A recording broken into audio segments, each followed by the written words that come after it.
Guys, welcome back to this channel. So in this video, we are going to be handling alcohols as concerned with organic chemistry. So this video is presented to you by Organ Besu, and I advise share the video to your friends so that you can all benefit as a family. Now looking at alcohols, as chapter 6, you have completed the other 5 chapters.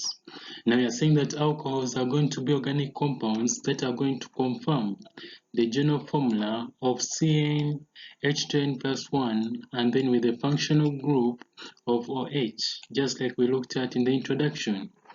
Now we are saying that N can either be 1 or it can be 2 or N can be 3. And we are saying that the functional group here is going to be the hydroxyl group. So when you're given an alcohol and you're told to identify the functional group in it, always you either write hydroxyl group or you write this symbol with an hyphen starting it. So hyphen OH. Now let's look at the classes of alcohols. So you're saying that there are 3 main classes of alcohols, namely primary, which is represented by 1 degrees, and then secondary, which is represented by 2 degrees. Also tertiary, which is represented by 3 degrees. So we have primary alcohols, secondary alcohols, and tertiary alcohols. Now how can you differentiate the 3 different classes? So you're saying that for primary alcohols, you are going to see that they are going to have 1 alkyl groups, just like we looked at in the halogen alkanes. So for these primary alcohols, they are going to have 1 alkyl group, 1 alkyl or 1 allyl group, which is attached to the carbon atom that carries our functional group. And you'll say that our functional group in alcohols is going to be the hydroxyl group. So they have this formula. This carbon here is the one which is containing this functional group of OH, and it's attached to an alkyl group. An alkyl group is represented by R. So this is what we call a primary alcohol. Now going to the secondary alcohol, we are saying that these are going to have 2 alkyl groups attached to the carbon that has the hydroxyl group. That's why you're having 2 R's here. Each R is going to represent an alkyl group attached to this carbon atom which carries this hydroxyl group, which is our functional group. So secondary alcohols, you should always remember that we are going to have 2 alkyl groups, either alkyl or aryl groups. I said aryl groups are those ones of benzene ring, and alkyl groups are those ones that are linear or aliphatic. So we are looking at the tertiary alcohols. We are going to see that the tertiary alcohols are going to be differentiated by having 3 alkyl groups that are attached to the carbon atom that contains our functional group, and in this case it is our hydroxyl group. So if you are having this carbon atom here, which is attached to 3 alkyl groups which are represented by R, and at the same time is attached to the OH group, and our OH is the hydroxyl group, which is a functional group in alcohols. So this carbon atom is attached to 3 R groups or 3 alkyl groups. That makes it to be a tertiary alcohol. Now usually you are supposed to arrange this one yourself. Usually you get a molecular formula and you form isomers. So you are supposed to rearrange in such a way that will enable you get a tertiary alcohol. Nomenclature, we are saying that for nomenclature or naming of alcohols, we are going to get the ending E, which is in alkanes, and then we are going to replace it with OL to represent an alcohol. So we get the ending E in alkanes and replace it with OL, which is the prefix we use in alcohols. So given these examples here, this is a column for alkane, and then this is the column for alcohol. So if you're having ethane as an alkane, an alcohol of 2 carbon atoms is going to be called ethanol. And if you're having methane, an alcohol will be called methanol. However, the positioning of the hydroxyl group or the functional group is going to determine the way we are going to be naming. That's why in part F, I say that if the position of the functional group is identified by numbering the chain in such that the carbon atom with a double bond is given the smallest number. Here, the carbon atom with the hydroxyl group is going to be given the smallest number. So let's look at the naming. Just like we are naming in alkanes and others, naming remains the same. So this one is propan-1O because our functional group is attached to the first carbon atom if you start naming from the right-hand side, just like I told you naming like in the previous videos. If you look at this one, our functional group is attached to the second carbon. That's why this one is called propan-2-ol. And if you look at this group, this is going to be butan-1-O because we're having our parent chain contains 4 carbon atoms, and that is but. So since an alkane of that will be called butane. So since our hydroxyl group or our functional group is attached to carbon atom number 1, when you're counting from this side, we are going to call it butan-1-ol. And going to this one, now this one, the lowest number of carbon atoms attached to the functional group, we are going to get it coming from the left-hand side. So it means that we are going to be naming from the left-hand side. Our parent chain contains 4 carbon atoms. So this one is going to be called butan-2-ol. Now we are saying that for an alkyl or allyl group or any other group attached to the ring in the same way as alkanes. So naming other groups, first of all we name an alcohol independently, and then we name the subsequent group first. The subsequent group is that group which is attached to our parent chain. So in this case here, our parent chain is attached to by the methyl group. So that means that what will determine our lowest, you count first of all you first consider the side containing the OH group. Now the side that is going to give us the lowest number of carbon atoms containing the OH group is going to be from the right hand side. So that's why this methyl group is going to be attached to position number 2. So this one becomes 2-methyl-propan-1-ol. We are saying propan-1-ol because our hydroxyl group is attached to the lowest number of carbon atom, which is 1, which is the first carbon. Now going to the second example, our parent chain is made of 3 carbon atoms, which is prop. But you're having two groups. But our functional group and our subsequent group or alkyl group, they attach to the same carbon atom. So we first give the position of the alkyl group, which is the methyl. So this is going to be called 2-methyl-propan-2-ol. The reason why I'm saying propan-2-ol is because our OH group is attached to carbon position number 2. Now going to this compound, naming it is going to give us phenylmethanol, because the aryl group is called phenyl, and then you name what is the compound attached to it. Now this case is methanol because we have 1 carbon atom and then the OH group, which gives us the ol. So it becomes known as phenylmethanol. Going to part H, we are saying that cyclic alcohols are going to be named with the prefix of cyclo.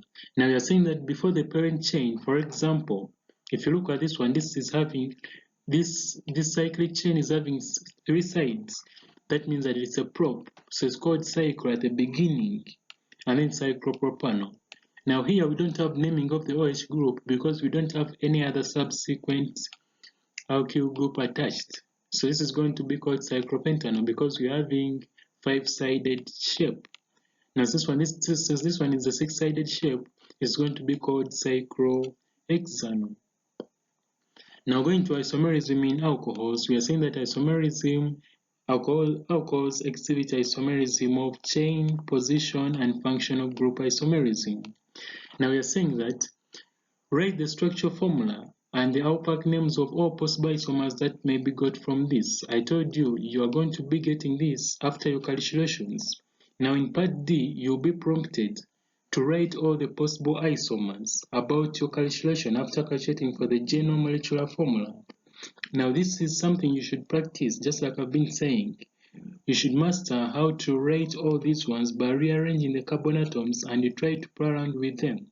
But you make sure that every structure you write, you make sure that you have the same number of carbon atoms, the same number of hydrogen atoms, and the same number of oxygen atoms.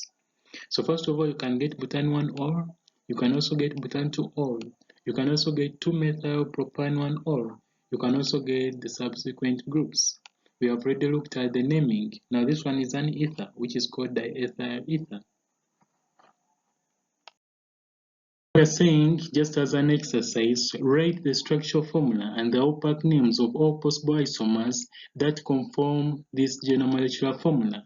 Now you are supposed to write about 5 or a minimum of 4, and then you take them for your teacher for validation. Now we are saying that physical properties of alcohols are going to include the following. First of all, lower members are going to be liquids. By saying lower members, we are saying that alcohols with the lowest number of carbon atoms, minimally that do not exceed 5. Usually aliphatic alcohols are going to be liquids. And then you're saying that higher members are going to be solids. For example, in aromatics, anything containing a benzene ring is going to be a solid, and anything which is aliphatic or linear mostly is going to be a liquid. And then with a characteristic alcoholic smell, like for those of you who have took some alcohol. Now you're saying higher boiling point than alkanes and halogen alkanes of similar molecular masses is because for alcohols they form hydrogen bonds. That's why their boiling point is higher than that of alkanes and halogen alkanes. Because alcohols, we have said that they have the OH group. If you look at this OH group, an hydrogen bond to be formed. Hydrogen bonds are formed between oxygen and hydrogen, also nitrogen and hydrogen, also hydrogen and fluorine. So since we're having an oxygen to hydrogen bonds in alcohols, these bonds are very hard to break. That means that they are going to have both higher melting point and boiling point that require more energy to be broken. So you're saying that they are soluble in water, though their solubility increases with increase in molecular mass. And the reason for this is because alcohols possess hydrogen bonds in their molecules and water molecules.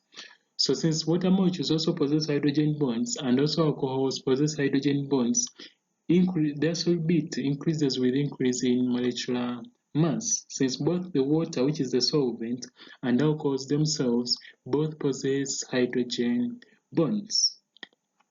Now let's look at the synthesis of alcohols.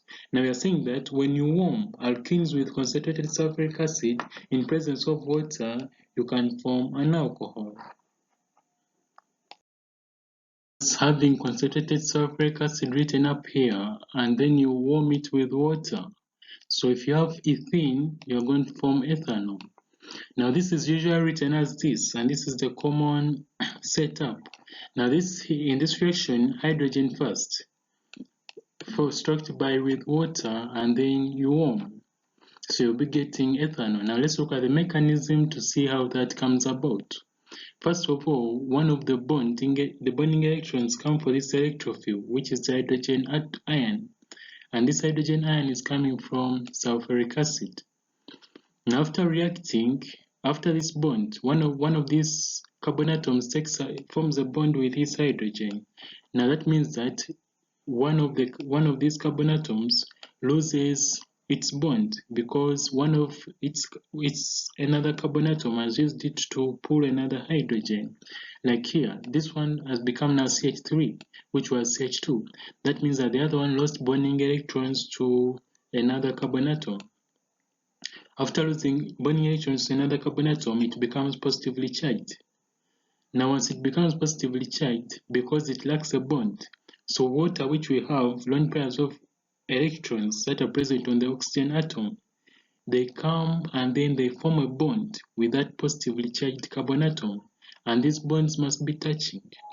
So on touching, we form what we call a bond, and then this carbon atom gains stability. That's why you no longer see the positive charge on it. But however, oxygen gains positivity, and this shows that oxygen is having excess bonds.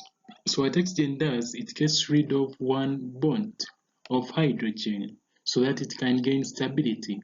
So this bond of oxygen and hydrogen breaks to oxygen atom itself so that it can gain stability, and therefore an hydrogen ion is going to be released again. and our mechanism ends here. Now here you're being prompted to calculate or to complete and write the mechanism of the following reactions. Now notice that you're going to follow the same steps that I used. The only thing that has varied is that I've given you another structure, which is the same calculation that you must pass through. So you're supposed to calculate part A and you're supposed to calculate part B, or find their mechanisms. So you're saying for number 2, reacting halogen alkanes with sodium or potassium hydroxide solution can also yield you alkenes. So if you're having an alkyl halide or an halogen halide, and then you heat it with sodium hydroxide. I told you whenever you use sodium hydroxide, you make sure that its state is mentioned, which is always aqueous in most cases. Now when we go to benzene, that's where we shall see solid sodium hydroxide where it is being used from. So here with halogen alkanes, you heat with aqueous sodium hydroxide to form your alcohol. So what this reaction does is that the hydroxyl ion on sodium hydroxide just replaces the bromide ion to form ethanol. And then the two remaining inorganic ions, which is bromide and sodium, react to form sodium bromide. Now let's look at the mechanism to elaborate more on how that came about. Mechanism: since sodium hydroxide is a strong base, it fully ionizes to form sodium ions and hydroxyl ions. Now, first of all, this step here, you may not show it, but it's just to show you may ignore it. It's somehow relevant when you're marking, but I just wanted to make the mechanism more elaborative so that we can remove it in our continuing reactions. So first of all, now since this one is a primary halogen alkane, it undergoes an SN2 mechanism. So SN2 mechanism, I said that's where bond formation and bond breaking take place. So bromine withdraws all bonding electrons toward itself, and then this negative on hydroxide forms a bond with this carbon atom that has lost its bond to bromine. So when that happens, we partially form a bond between carbon and the OH group, and also we partially deform a bond between carbon and bromine atom. Now the fastest group is that this bond fully breaks off and this bond fully forms. That's why we end up with ethanol and the bromide ion. Now the bromide ion that has been released reacts with the sodium ion to form sodium bromide. So looking at example 2, you're having this tertiary halogen alkane. You also heat it with sodium hydroxide to form an alcohol, and then sodium bromide. Now since this one is tertiary halogen alkane, we say that tertiary halogen alkanes undergo SN1 mechanism. So that means that bond formation occurs in a different step, also bond breaking occurs in a different step. So first of all, the bromine being more electronegative than carbon withdraws all the bonding electrons toward itself, giving us a carbocation, which is a tertiary carbocation, and a bromide ion. Now sodium hydroxide being a strong base fully ionizes, that's why we use a full arrow to form sodium ion and hydroxyl ion. Now this step is just repeated.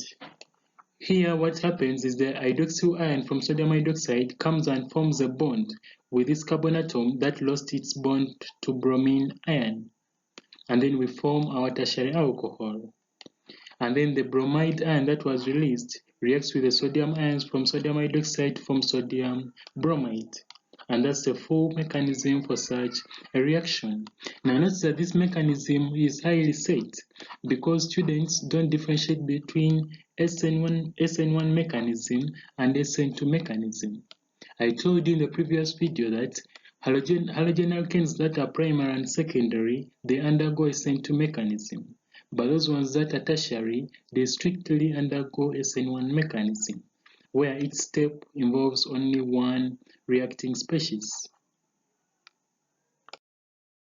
You can also get alcohols by simply reducing carboxylic acids using lithium tetrahydride hydroaluminate in dry ether, which gives a primary alcohol.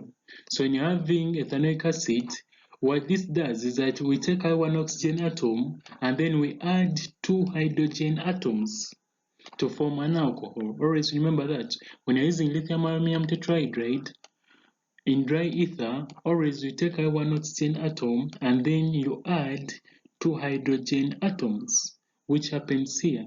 So where was an oxygen atom, we added these 2 hydrogen atoms. That is its purpose on carboxylic acids. So whenever you're having a carboxylic acid and you want to synthesize an alcohol, always use lithium aluminum tetrahydride in dry ether. Then what it does, it removes one oxygen atom and it replaces it with 2 hydrogen atoms. Now, if you were to look at number 4, we are saying that reduction of the carbonyl compounds with acids and with hydrogen gas over heated nickel catalyst or lithium tetrahydride, or you can call it this name, in dry ether gives also a primary alcohol. So in having a carbonyl compound, we are going to be looking at these ones in their full topic, more in details. Now since we're having 2 carbon atoms here, that's why we call it ethanol. And then when you use hydrogen in nickel catalyst, and then we heat, we get an alcohol. Or you can simply use lithium aluminum tetrahydride. Now lithium aluminum tetrahydride, what it does for aldehydes, for carboxylic acid, I said it takes one oxygen atom and it adds 2 hydrogen atoms. Now for hydrides, what it does, it simply just adds 2 hydrogen atoms if you're having hydrides. So if here it comes and adds 2 hydrogen atoms here, one went here and another one went here to form an alcohol. But if you're having a ketone, now this is analdehyde, this is a ketone. Ketones, for example, is propanol. When you use hydrogen in nickel catalyst and you heat, you're going to end up with an alcohol. Still, if you are observant enough, we only add 2 hydrogen atoms. One went up here on oxygen and another one went up here on carbon. And similarly, the same function is played by lithium aluminum tetrahydride in dry ether. They all add 2 hydrogen atoms. So whenever you're reading, note somewhere that you should be adding 2 hydrogen atoms whenever you are using these reducing agents. Reducing agents are those agents that are going to be adding hydrogen atoms to a compound. Now we're saying that you can also get alcohols by getting or reacting within this reagent with an aldehyde or a ketone, followed by dilute acid or acid hydrolysis. So remember that we ended our alkyl halides with such a compound. So green synthesis is used to expand chains, and the way you can expand chains, reaction number one, you need to introduce aldehydes. Now here, it depends on the number of carbon atoms you want to add. So in this case, I wanted to add 1 carbon atom, so I had to introduce methanol. If you want to add 2 carbon atoms, you introduce ethanol. And then after doing that, the second reaction, number 2, is that you need to put there dilute acid or acidified water so that you can remove this magnesium bromide group. And then you're going to end up with such. So from 1 carbon atom from your starting or parent compound, it goes to 2 carbon atoms, depending on the number of carbon atoms contained in the aldehyde that you are adding, and then plus magnesium hydroxide bromide.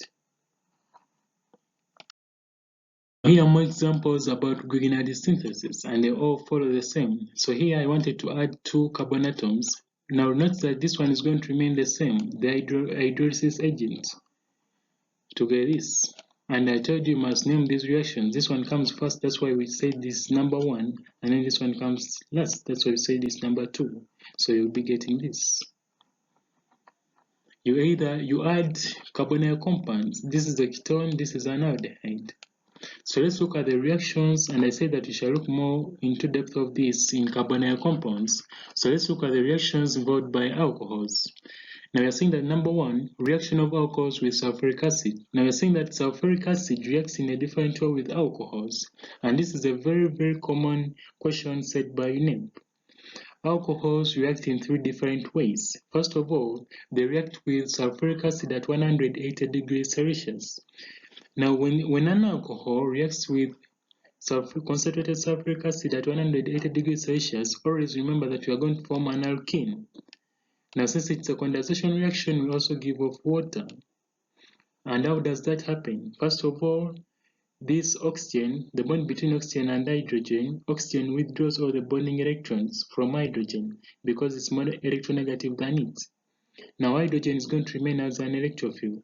So lone pairs of electrons on this oxygen atom, they come for that hydrogen and they form a bond with it. And then they bond it to the oxygen atom that was present on this compound.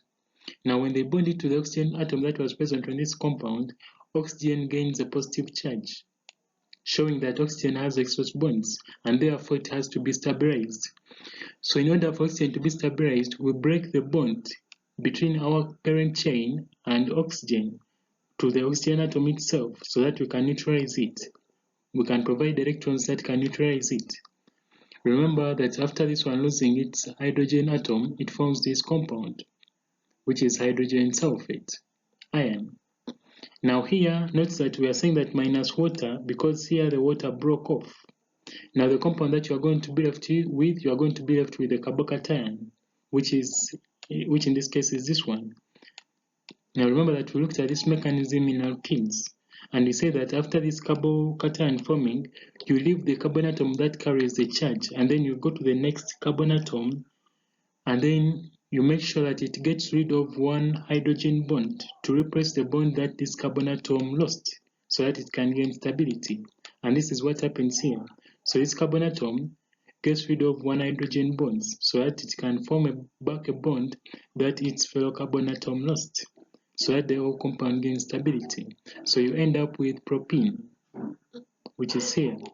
And then the hydrogen sulfate comes for this hydrogen that is being dropped because it lost it when it was starting, and it is going to form back our sulfuric acid. As we say that reagents or catalysts must remain the same, and that's the purpose of the mechanism, is to see which steps are getting involved in a specific reaction. This one you should pay attention to it. I'm pardoning it on it just from alkenes. I'm also bringing it here in alcohols because it's very important and it's commonly said, and you keep on repeating the same mistakes. In alkenes, I told you when you're hydrating butanol or when you're hydrating even numbered alcohols, make sure that you put the bond symmetrically. You share the number of carbon atoms when you're forming your bond.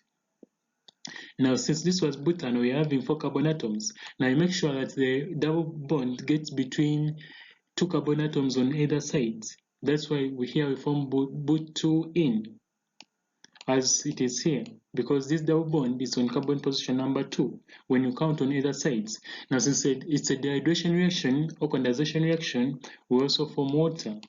And you're seeing that for mechanism, it's going to be the hydride shift stability of the carbocation increases in this order.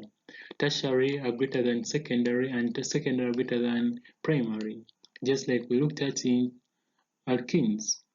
Also this one, also when you're dealing with such a compound, that means that the double bond must distribute itself between carbon atoms evenly. So you find a way of making your double bond existing equally, leaving equal number of carbon atoms on both sides. And I've told you that this is a common mistake done by many students, and you should look on it when you're revising. You should star it so that you don't repeat the same error. So this is dehydration at 180 degrees Celsius. Now what about at other temperatures? Now specifically at 140 degrees Celsius, dehydration of alcohols by concentrated sulfuric acid is going to form ethers. And you're saying that here ethanol is used mostly. So when you're having ethanol and you're having concentrated sulfuric acid at 140 degrees Celsius, you form a compound what you call diethyl ether. And also this one is commonly required and set by UNEB in your mechanisms. You need to pay extreme attention to it and the way they set it. So when you're having ethanol and you are having concentrated sulfuric acid strictly at 140 degrees Celsius, you're going to form an eth of this. Now it's also condensation reaction, so you also give off water. Now the mechanism for this, we are going to be looking at it on the next page. Now first of all, we are saying that at 0 degrees Celsius, alcohols are going to be dehydrated by concentrated sulfuric acid to form alkyl hydrogen sulfate. For example, we are having this. Now look at this mechanism in alkenes. So we shall be referring back to that video if I didn't include this in the next page. So part C, we are saying that at 0 degrees Celsius, alcohols are dehydrated by concentrated sulfuric acid to form alkyl hydrogen sulfates. For example, if you're having ethanol and then you heat it with concentrated sulfuric acid, specifically at 0 degrees Celsius, you are going to end up with ethyl hydrogen sulfate plus water. Now this one I didn't give it in alkanes, so let's look at its mechanism. What happens is that lone pairs of electrons that are present on the oxygen atom of the hydroxyl group, they've come for this. Remember that I told you for sulfuric acid, first of all, the oxygen atom withdraws all the bonding electrons toward itself, so leaving hydrogen as an electrophile. So the lone pairs of electrons on the oxygen atom come for that hydrogen electrophile, and they form a bond with it. So we form water, which is in this form. So when this happens, both oxygen becomes positively charged, showing that it is having excess bonds. So what happens is that oxygen will start craving for stability. Looking at esterification reactions, we are saying that alcohols react with organic acids, but this is going to be in the presence of concentrated sulfuric acid. And when they do so, they form esters. This is a very common reaction and a very common mechanism. So you should pay attention to it. So when an alcohol, for example methanol, reacts with a carboxylic acid, this is always it's always an esterification reaction. So we get a sweet fruit smell, and you're going to do it in practicals in your senior, or when you're doing practicals, you usually get a sweet fruit smell. Now it is induced by an acid, so you'll be getting your ester. In this case, we are going to be forming methyl ethanoate. The methyl depends on the alcohol you are using. If you are using ethanol, you would have formed the ethanoate. But since we are using methanol, we are forming methyl ethanoate. And then plus HCl. Now let's look at the mechanism to see how that comes about. So what happens is that lone pairs of electrons on oxygen, they go and attack the hydrogen atom that is inducing our reaction. Now once they do so, we form an hydroxyl, but oxygen is going to have excess bonds. So that's why it gets to positive charge. And once that happens, one bond breaks to oxygen atom itself to neutralize it.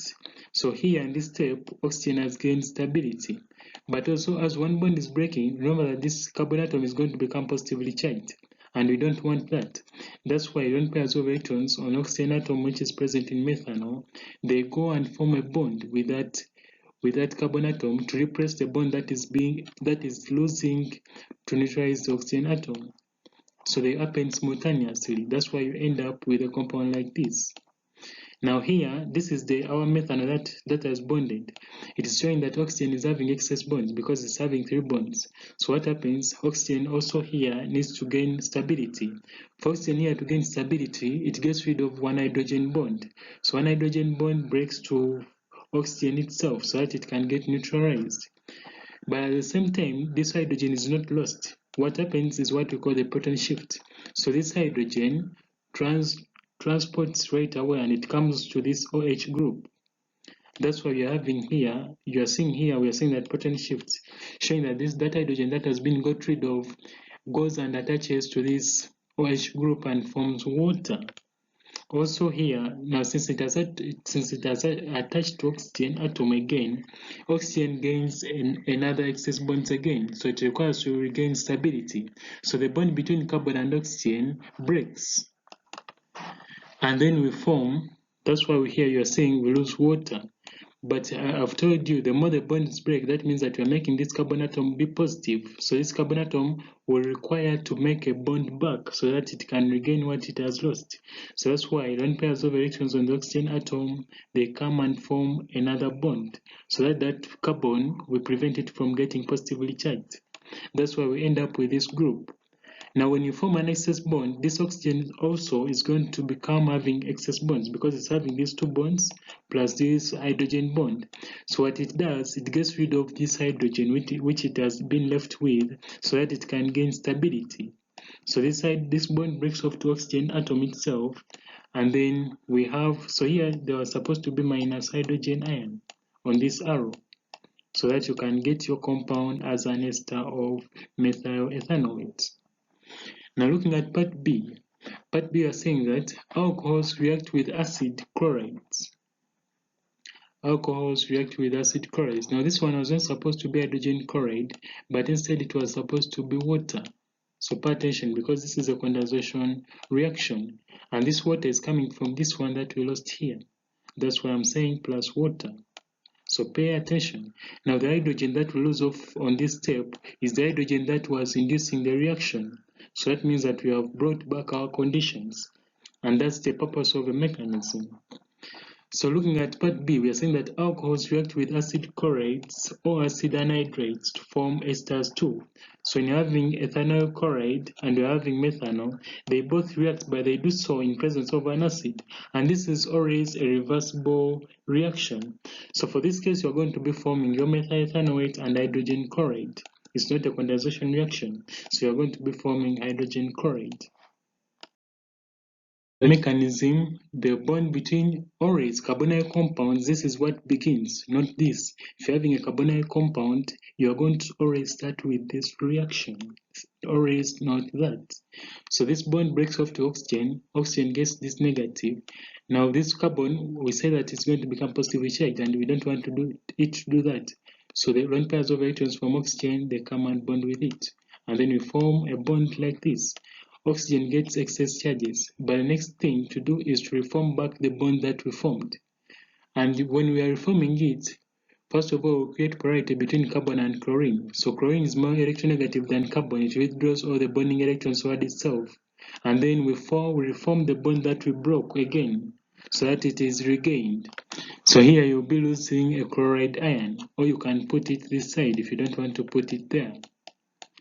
So the bond is reformed. Now what is happening here is that this oxygen is having excess bonds, so it gets rid of one hydrogen bond by breaking it off. So it breaks off to the oxygen atom itself to regain its stability. So by breaking off, you are going to be losing an hydrogen ion. So losing an hydrogen ion, you are going to form your compound like this. So this hydrogen ion that was lost comes and reacts with these chloride ions, just like I told you that we don't leave ions unreacted in a mechanism. So the hydrogen ion that is lost reacts with the chloride ion to form hydrogen chloride, which was our second product. Now the assignment you're having is to make a mechanism for this reaction and also to state the products that are being formed. It follows the same procedure. Now we are saying that if you are to look at substitution reactions, we are saying that these are going to be reactions of the OH group.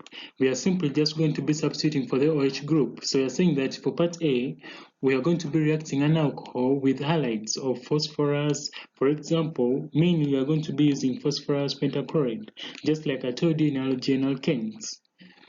And we are going to be producing halogen alkanes. For example, we're saying that if you're having ethanol, simply when you use phosphorus pentachloride, what it does, it replaces the OH group and then you form an halogen alkanes. And then the subsequent products, you get this and hydrogen chloride. Also, you can use phosphorus pentachloride tribromide, but I told you to avoid these other reagents because they require extra conditions. So looking at part B, you are saying that when you heat an alcohol with an halogen acid, for example hydrogen chloride, in the presence of a dehydrating agent, for example concentrated sulfuric acid or anhydrous zinc chloride, produces an halogen alkane. For example, if you're having ethanol and then you heat it with hydrogen chloride in presence of concentrated sulfuric acid, you are going to form an halogen alkane. And similarly, when you're having hydrogen bromide and use it in anhydrous zinc chloride, you are going to form an halogen alkane.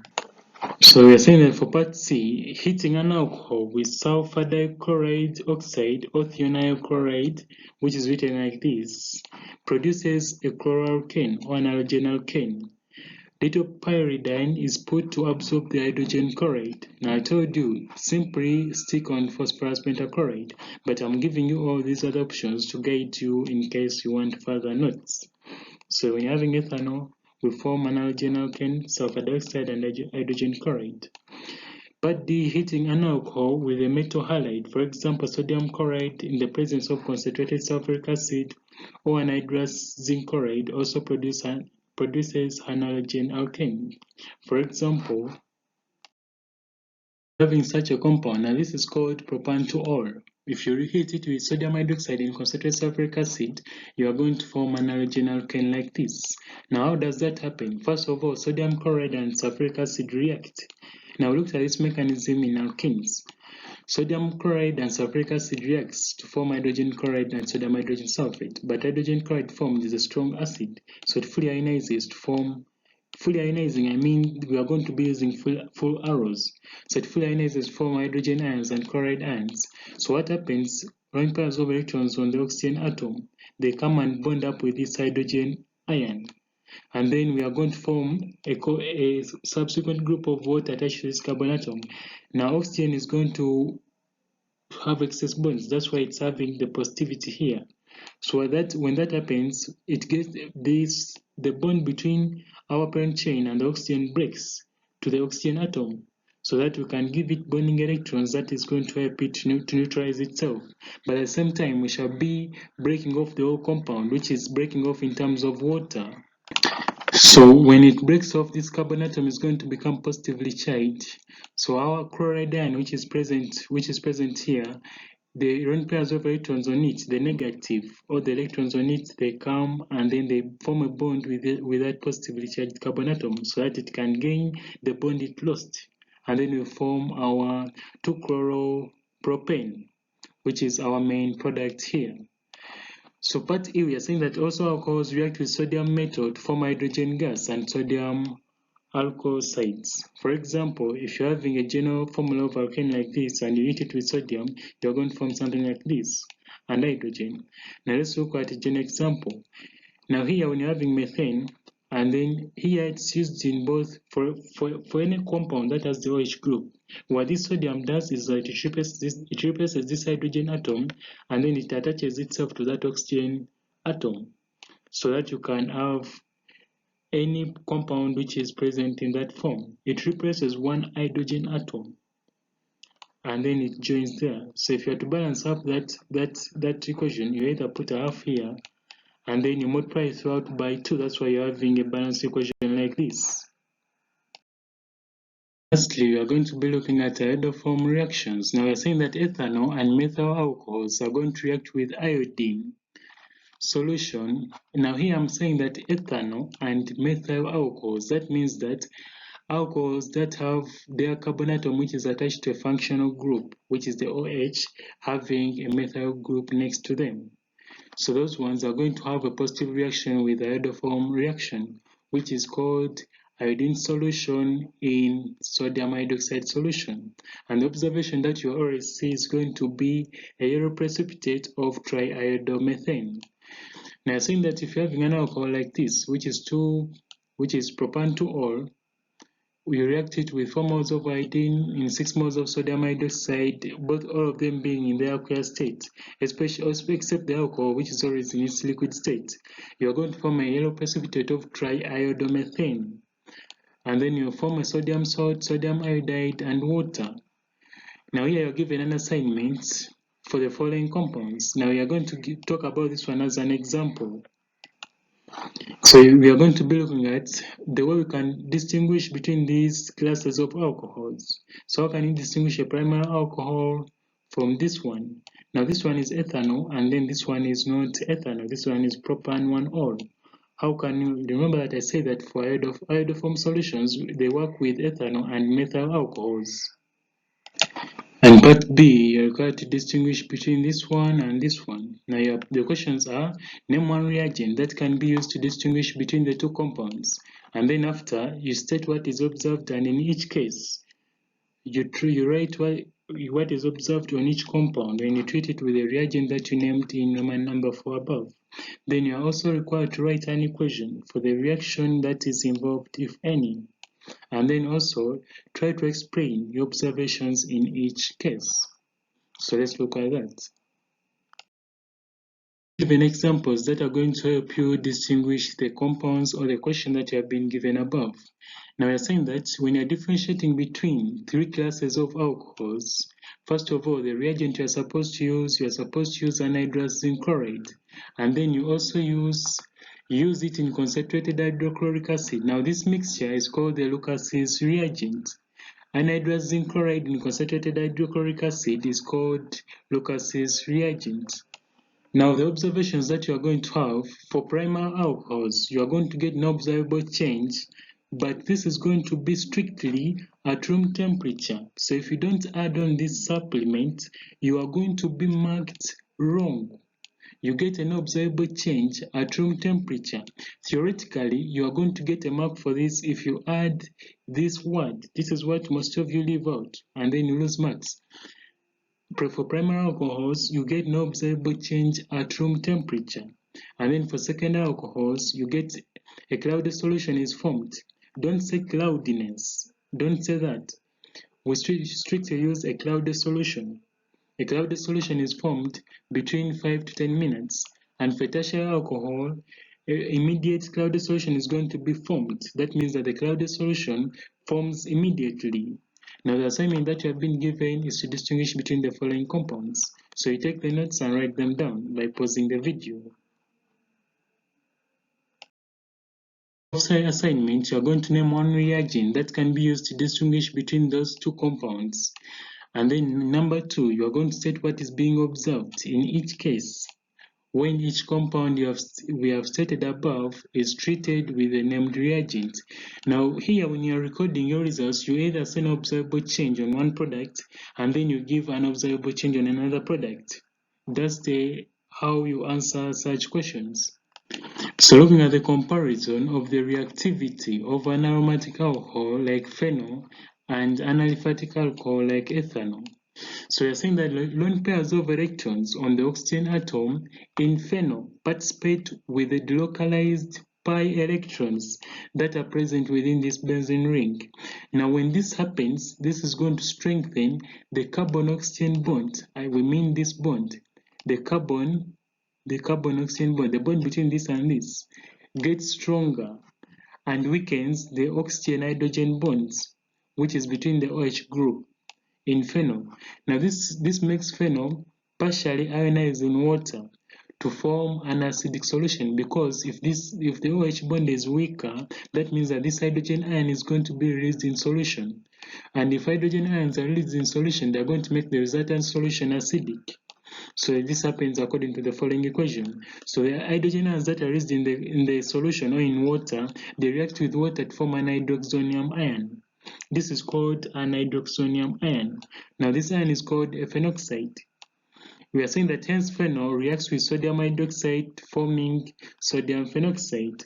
So we are saying that generally phenol undergoes substitution reactions. For example, aliphatic alcohols, though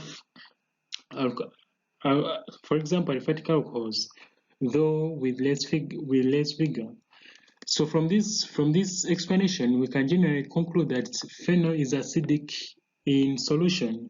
Reason being, the delocalized electrons on the oxygen atom are going to interact with the delocalized pi electrons that are present within the benzene ring. And once that happens, it strengthens the carbon to oxygen bond, but at the same time, it's going to weaken the oxygen to hydrogen bond. So if the oxygen to hydrogen bond is weakened, it's going to cause release of hydrogen ions in solution. Now once hydrogen ions are released in solution, it's going to make the resultant solution acidic. Now we are saying that hence phenol reacts with sodium hydroxide because it's generally acidic, so it's going to react with a base since it's acidic to form sodium phenoxide. That's the general explanation about that. Now we are saying that generally, phenol undergoes substitution reactions just like aliphatic alcohols, though for it is going to be happening with less vigor. Use of alcohols, we are saying that alcohols can be used as a disinfectant. For example, ethanol. We can also use them as a liquid in thermometers. For example, we can also use them as beverage in terms of drinks. People drink alcohols. We can also say that ethanol is used as a solvent for perfumes, varnishes, or paints. We're also saying that ethanol is used as fuel at the same time. Ethanol can also be used in aesthetics. Ethanol can also be used in manufacture of organic compounds such as ethanoic acid, which is very relevant in formation of esters, just like we looked at it before. Now, the assignment that I'm leaving you with is that you're going to identify reagents that can be used to test for the presence of the hydroxyl group in alcohols. For each reagent, state your observations and also write an equation where necessary. For this video. We meet in the next video. We are going to be starting aromatic compounds. So this video has been compiled and revised to you by Welcome Basov, and advise to subscribe the channel and share the video to your friends so that you can all benefit as a family.